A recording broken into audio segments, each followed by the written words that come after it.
جمعة مباركة. موضوع اليوم هو الطلاق للشقاق. واش كاين فرق إلا طلبوا الراجل ولا إلا طلبته المرأة؟ الجواب نعم، وفرق كبير حتى في الفلوس. بزاف ديال الناس كيتفاجئوا ملي كيعرفوا شكون كياخد المتعة وشكون ما كياخدهاش. أولا، شنو هو طلاق الشقاق؟ هو طلاق كيطلب واحد من الزوجين ملي الحياة الزوجية كتولي مستحيلة والمشاكل كتوصل لطريق مسدود. دابا نجيو للفرق المهم.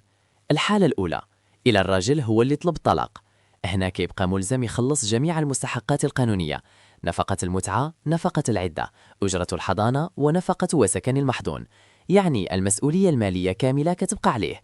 الحالة الثانية، إلى المرأة هي اللي طلبات الشقاق، هنا خاصك ترد البال. الزوجة كتبقى عندها حقوقها كاملة في الأولاد، الحضانة، النفقة والسكن، وحتى نفقة العدة كتستحقها. ولكن المشكل كيبان في نفقة المتعة. في الغالب المرأة اللي كتطلب طلاق الشقاق ما كتاخدش المتعة، إلا قدرت تثبت للقاضي أن الراجل هو السبب وهو اللي ظلمها وخلاها مضطرة تطلب الطلاق، هنا المحكمة تقدر تحكم ليها بالمتعة. أما إلا طلبت الطلاق لير حيث ما بقتش قادرة تكمل، فالمتعة غالبا كتسقط.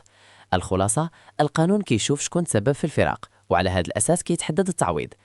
أنا سي المحامي، تابعني باش تعرف اللي ليك واللي عليك، واكتب لي في التعليقات واش كنتي عارف هذا الفرق قبل.